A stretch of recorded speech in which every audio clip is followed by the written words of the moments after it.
Jay Triano, joining Drapes in the High Flyer. Coach, first of all, welcome. How are you, man? Thanks for joining the show. Doing pretty good. Thank you. Appreciate you guys having me on.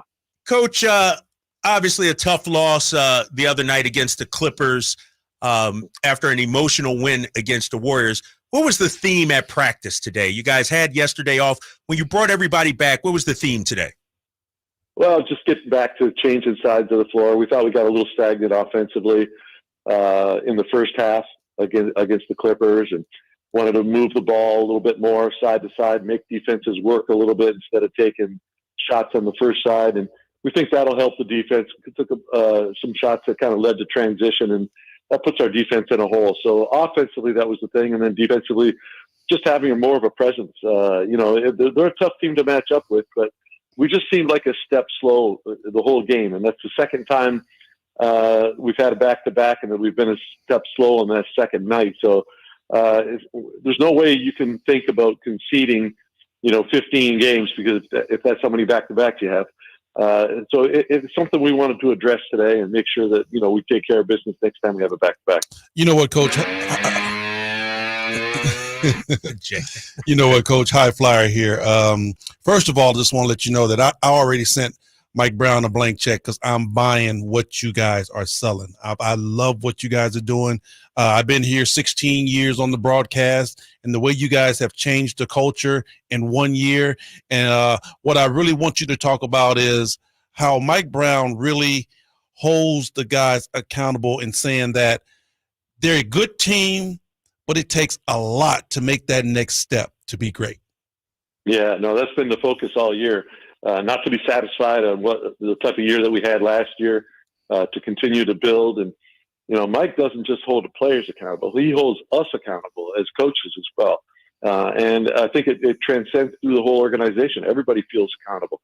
And I say that going into practices, I'm nervous sometimes. I've been doing this for a long time, and I'm still nervous because I don't want to mess up. And, he challenges us to make sure that we challenge our players every day so that there's no sense of complacency. We want to make sure that, we continue to work, continue to get better. And so Mike will stop practices. He's on every drill. He's making sure that we're doing the right thing, and he wants no slippage at all. Nobody can feel good about where we're at right now because we've got higher aspirations than where we are. Coach, you guys had a historically efficient offense last season. Right now, 12th in the league in offensive efficiency. What's happening offensively, and are you getting the kind of shots that you like and want in the offense that you run? Yeah, it's interesting question, Kyle, because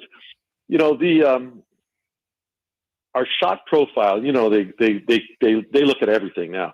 Our shot profile, where we're taking shots from, is very good. We're higher. Our shot efficiency, we're not making shots. Now, we think a lot of things will come around. Mike has talked about it too. We're playing harder at the defensive end. Does that affect our legs a little bit? Once we get in better shape, we'll shoot the ball better. But we do like the shots that we're taking. We're missing a lot of open shots. It's no secret Keegan hasn't shot the ball as well as he did. We thought Chris Duarte would shoot the ball a little bit better. We're not. I think we're playing the right way. We're not making shots right now, and we have to find a way to help that. Whether it's better passes on time and on target, whether it's like I said earlier, changing sides of the floor so that we're not taking the first shot and that more guys get to touch it. The more you touch it, the better the ball feels in your hand. So we like our paint touches. We like our paint kickouts. We just got to start making more shots. Now, Coach, you guys play a very good style of up-tempo basketball. It seems like the faster the Sacramento Kings go, the better they work out on the offensive end. But when three-point shots aren't falling, talk to us about how important the free throw line comes into play for the Sacramento Kings. Yeah, no, free throws have been like one of the things that we really struggled with this year. It's just, we think getting fouled is a really good thing because you allow your defense to get set. It's supposed to be the highest points per possession in the game, but we're not really treating it that way when we miss so many of them. So again, getting to the free throw line is huge importance to us. But again, that just goes with some of the shooting, and maybe it's our legs right now. We're not I want to say we're in good shape, but we're not in good enough shape to be consistent with our jump shooting or our free throw shooting. Coach Jay Triano, assistant coach of the Sacramento Kings, joining us. Coach, you've coached some of the game's best players, Steve Nash, Chris Bosh. When you look at De'Aaron Fox, what do you see from him on a day in and day out? Not necessarily in the games, but behind the scenes in practice and workouts and things like that. Well, I think the biggest thing is, being here all summer. I committed to staying here all summer, and every single day I was in the gym.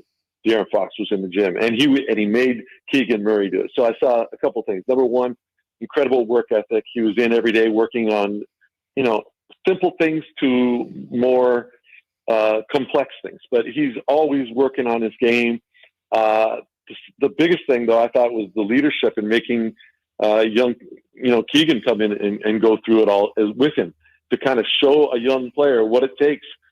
Foxy obviously had a great year last year. He's having a great year this year, and it's not a coincidence. The time and the effort that he puts into it, he's getting rewarded with that, and it's helping obviously the Sacramento Kings. Now, you know what, Coach? I'm glad you brought that up about how De'Aaron Fox has taken Keegan Murray under his wing.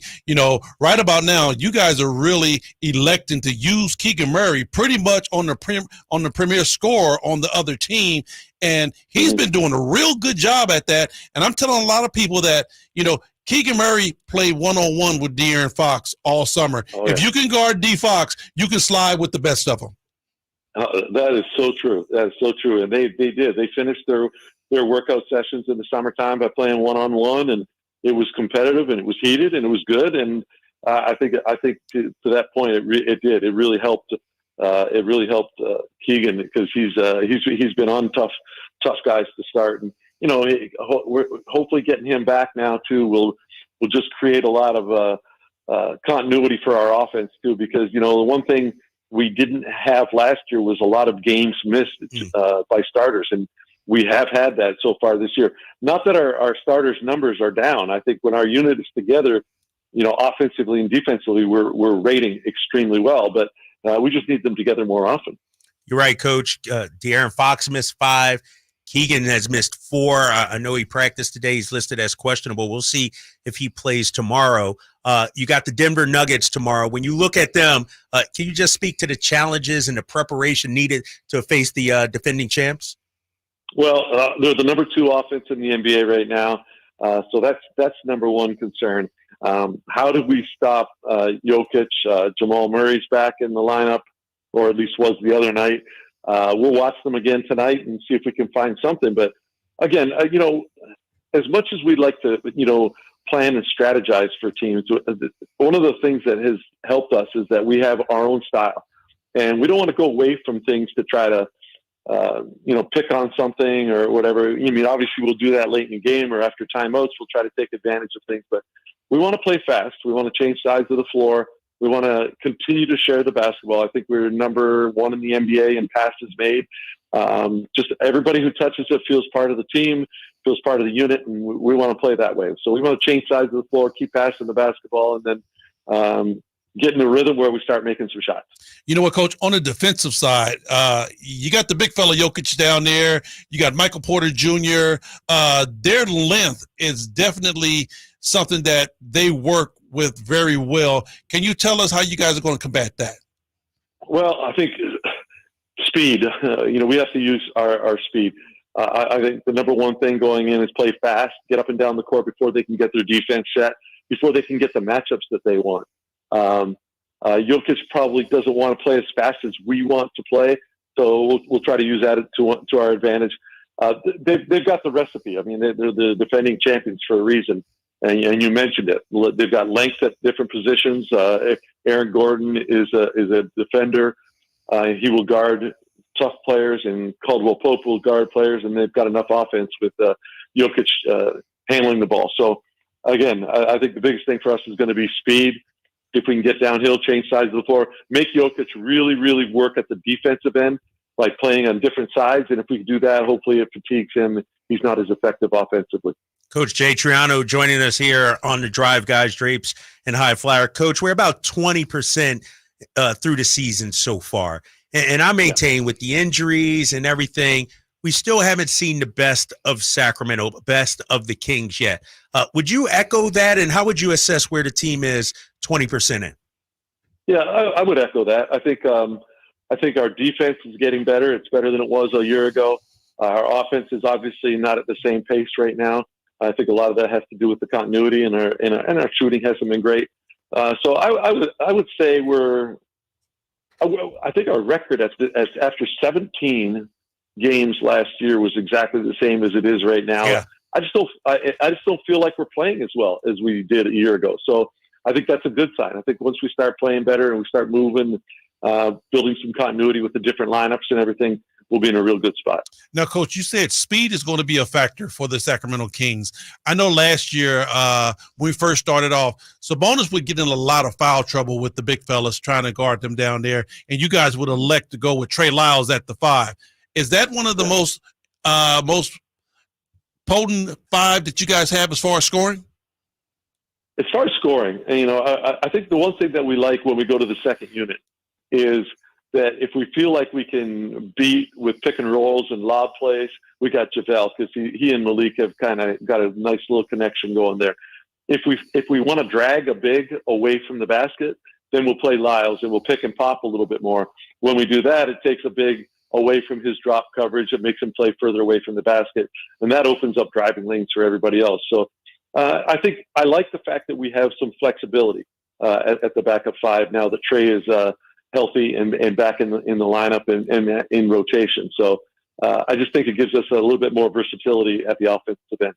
Coach Jay Triano, I'm going to let you get out of here on this question right here. You coached Team Canada before an international competition. Jordy Fernandez, head coach of Team Canada this past year in the FIBA World Cup. What kind of honor is that to guide a country like that? And did you give Jordy any kind of pep talk or any kind of advice?